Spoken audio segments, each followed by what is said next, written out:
అదృష్టం మీరంటే ఇంత తీపి జ్ఞాపకాన్ని మా అందరికి ఇచ్చిన దత్తు గారికి ఒక మంచి జ్ఞాపిక ఇవ్వాలి, గుర్తుగా ఇవ్వాలని చెప్పేసి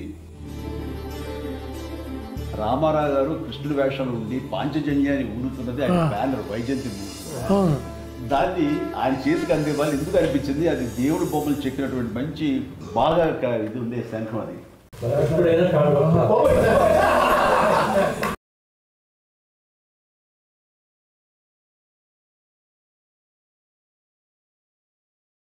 నేటి నుంచి వచ్చిన స్పందన చూస్తుంటే అంతా ఇంత కాదు సార్.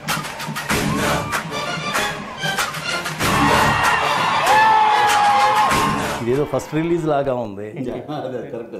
అప్పుడు పెద్దవాళ్ళు చూశారు, వాళ్ళ పిల్లలు మా నాన్న ఇందిర చాలా బాగుంటుందని చెప్పారు, బట్ ఇంతకంటే బ్రహ్మాండంగా ఉంది ఇందిర. వీరశంకర్ రెడ్డి అనగానే ఒక ట్రాలీ చేసాం, రికార్డింగ్ అసలు మనకు ఒళ్ళు దళదరిస్తుంది, అట్లా ఉంటుంది. ఎక్స్ట్రాడినరీగా చెప్పారు. అంటే అలాంటి స్పేసెస్ కానీ నువ్వు ఊహించకపోతే అది ఇచ్చేవారు కాదు, ఆ స్పేస్ ఇవ్వకపోతే ఆయన కొట్టేవాడు కాదు, ఈ రోజున మాట్లాడుకునేవాళ్ళం కూడా. అట్లా పిల్లలు అప్పుడు మా నాన్నతో మేము సినిమా చూసాం, ఇప్పుడు మా పిల్లలతో మేము సినిమా చూస్తున్నాం.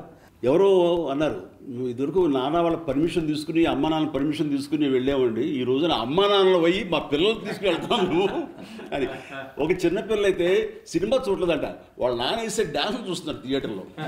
ఇదే నాన్నకి ఏం పోయేగానే వచ్చిందమ్మా ఇలా డ్యాన్స్ వేస్తాడు, మోకాళ్ళు ఒకట్లేదు, దాయి దామ్మకి వీట స్టెప్ ఏంటో చెప్పేసి. సినిమా అంతా ఒక ఎత్తు అయితే ఆ ఒక స్టెప్ ఒక ఎత్తు అనుకునేవాడిని. వర్షం పాట, వర్షం ఈ క్లాసులోను ప్రతి ఒక్కడు నిన్న సీసాలు పట్టుకెళ్ళారు, వర్షం పడతారు థియేటర్లో సార్. తడిపిస్తారా?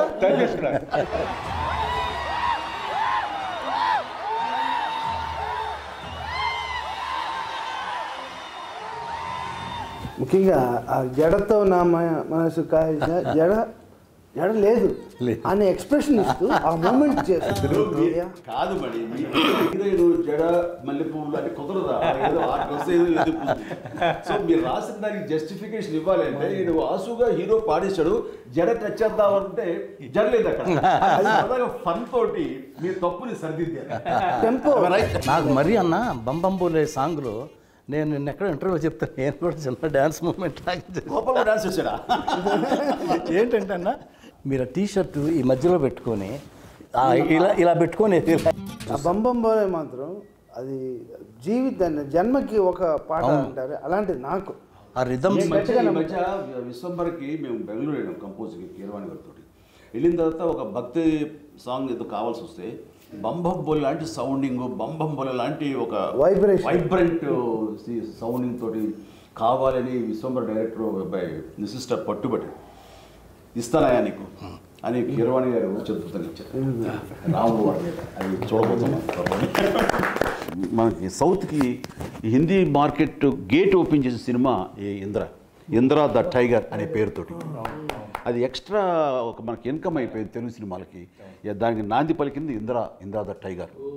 కథ, మాటలు, పాటలు, దర్శకత్వం, ఈ నాలుగింటికి 4 పాతిక మార్కులు ఇస్తామండి సినిమాకి. కానీ ఈ మీ దగ్గరికి వచ్చేసరికి ఇవి మేము సగం అయితే మాకు సగం అంతే అంతే. మీ గురించి ఒక మాట చెప్తా. మీరు ఖైదీ సినిమాలో వస్తుంటారు బ్రిడ్జి మీద, ఎక్కడికి వెళ్తూనే ఉంటాడు అంటే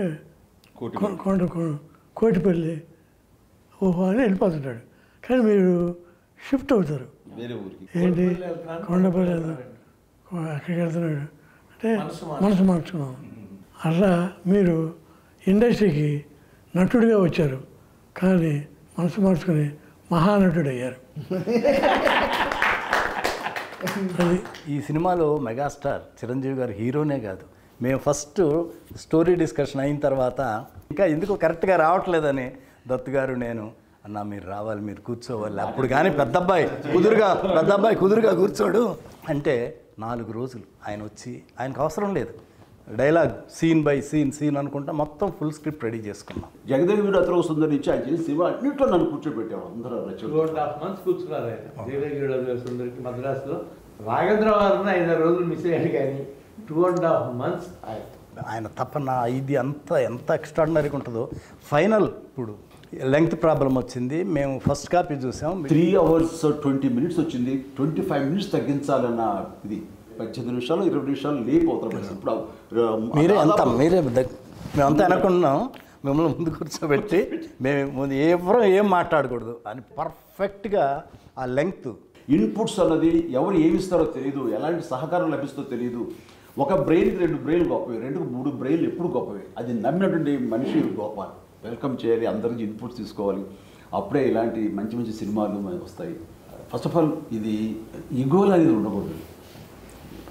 ఆఖరి అల్టిమేట్గా సినిమా హిట్ అయితే ఎవరి పేరు వస్తుంది? ఇందిరా అంటే బి గోపాలే.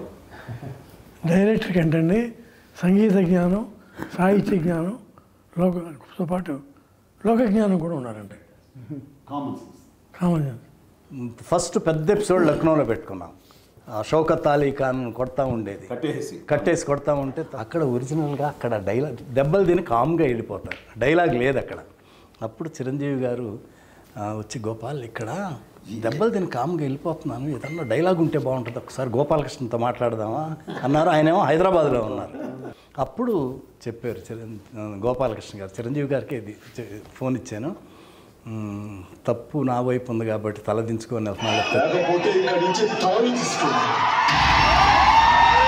ఆ డైలాగు లేకపోతే ఆ సీను గొప్పగా ఉండదు. నాకేంటంటే ఏదైనా సరే ఇది రాఘవేంద్రరావు గారిని నేను నేర్చుకున్నది. ఎలాగంటే రాఘవేంద్రరావు గారు ఏదో సినిమాలో మంచి దొంగ సినిమాలో మోహన్ బాబు అలా పైన చూస్తుంటే కింద నుంచి వెళ్ళాలి. అయిన తర్వాత ఫ్రేమ్ పెడుతుంటే ఆయనకి ఎక్కట్లేదు, ఎందుకంటే నేను డౌన్లో ఉండి హీరో ఆపాడు, మోహన్ బాబు క్యారెక్టర్ పైన ఉంటుంది. ఆయనకి నచ్చలేదు. బాబాయ్ నువ్వు అలా 2-3 స్టెప్స్ ఎక్కి రివర్స్ తిరుగు, తను కిందకు దిగి వస్తాను. ఎందుకు అట్లా ఇల్లాజికల్గా ఉంటుంది కదంటే, బాబాయ్ నా హీరో ఎప్పుడు టాప్, హీరోది పై చేయగా ఉండాలి, తగ్గడా వీలేదు. ఓ జనం అది ఎక్స్పెక్ట్ చేస్తారా, మాస్ అలా ఉంటుందని నేను అక్కడ ఒక లెసన్ నేర్చుకున్నాను. చిరంజీవి గారి ఎంత తపన పడిపోతారో మా టెక్నీషియన్స్ చూసుకోవటం కూడా అంత బ్రహ్మాండంగా చూసుకుంటాం. చిరంజీవి గారు, సొనాలి బింద్రే వీళ్ళందరూ పెళ్ళి వీళ్ళని ఇంటికి వస్తారు తాంబూలాలు తీసుకొని. ఆ సీన్ ఏదో కరెక్ట్గా రావట్లా. ఈయనేమో వీళ్ళిద్దరు షిరిడి వెళ్ళాలంటే చిరంజీవి గారు చూడండి, గోపాలకృష్ణ గారు కొంచెం మీరు క్యాన్సిల్ చేసుకొని ఈ సీన్ బాగా చేసి వెళ్ళొచ్చు కదంటే ఆగి ఆ సీన్ ఎక్స్ట్రాడినరీగా రాశారు. దానికి చిరంజీవి గారు వెంటనే ఒక బ్రహ్మాండమైన సెల్ ఫోన్, అప్పట్లో కాస్ట్లీ సెల్ ఫోన్, అప్పట్లోనే నాకు తెలిసి 60,000 70,000 ఎంత ఎక్కువ చాలా అవుతుంది, అది తీసుకొచ్చి వెంటనే సాయంత్రానికి గిఫ్ట్ ఇచ్చారు. ఆ సీన్ యాక్ట్ చేశాడు. అసలు ఎట్లుంటుందో డ్యాన్సులు ఎంత అద్భుతంగా చేస్తారో. ఆ కండవ వేసి కుర్చీ లాగి దగ్గర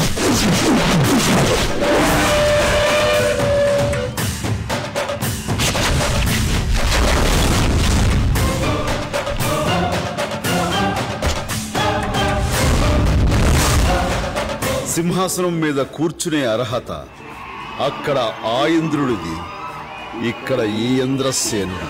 ఎంత బ్రహ్మాండంగా చెప్పారు డైలాగ్.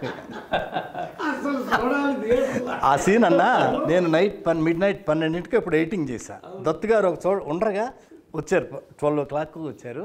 చూపెట్టి గోపాల్ ఎక్స్ట్రాడినరీగా ఉంది, గోపాల్ బ్రహ్మాండంగా ఉంది ఈ సీను అని వెంటనే 12:30కి చిరంజీవి గారికి ఫోన్ చేశారు. ఫోన్ చేస్తే వదినమ్మ సురేఖ్ గారు ఫోన్ తీశారు. దత్తు గారు ఏంటి ఇప్పుడు చేశారు ఏంటంటే, లేదు నేను బాస్తో మాట్లాడాలి, పడుకొని ఉన్నారు, లేపండి మాట్లాడాలన్నారు. ఆమె లేపి చిరంజీవి గారిని లేపి ఫోన్ ఇచ్చింది. దత్తు గారు ఏంటంటే, దత్తు గారు ఏంటి ఇప్పుడు చేశారంటే, బాస్ ఇది ఒక సాంగ్ బాస్, ఈ సీను అదిరిపోయింది, ఏమి చేశారు బాస్ మీరు, ఎక్స్ట్రాడినరీగా ఉంది. నాకు ఇప్పుడు సీన్ చూసాను, మీకు చెప్పాలన్నది చెప్పేశాను, నేను హ్యాపీ. కమర్షియల్ సినిమాలకి ఈ ఇందరూ ఒక నిఘంటువు, ఒక గైడ్ అండి అది అనుకోవచ్చు. అలాంటి ఇది టేకింగ్ వైజ్ కానీ కథనం కానీ డైరెక్ట్గా బి గోపాల్ కానీ కథ అందించినటువంటి మన చిన్నకృష్ణ కానీ.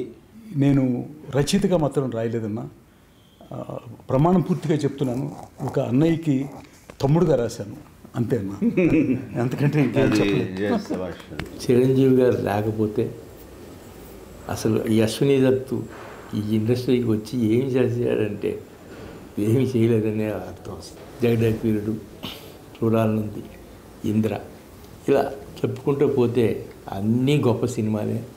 చిరంజీవి గారికి ఏమిచ్చి రుణం తీసుకోవాలో నాకు అర్థం కాదు. సార్ అలా కాదు. నేను ఆ మాట మీరు పెద్ద పెద్ద మాట ఒప్పుకోరు సార్. మీరు డెఫినెట్ మేమందరం ఈ రుణం తీసుకోవాలి. ఇందిరా 2 చేయాలని నేను నా కోరిక. డన్ బాబాయ్, డన్. హృదయజ్ఞుడు అతను సుందర్ కూడా మీరు చేయాలని చేయాలనే ఆలోచన ఉంది. ముందు చేశారు కాబట్టి దీనికి ఇందిరాకి ఒకటి, జగదగిరుడికి ఒకటి, 2 సీక్వెల్స్ వస్తాయి. ఇది నేను 100% అనుకున్నారా? 22 ఏళ్ల తర్వాత వచ్చిన మళ్ళీ అదే ఊపు, అదే ఉత్సాహం, అదే అద్భుతం.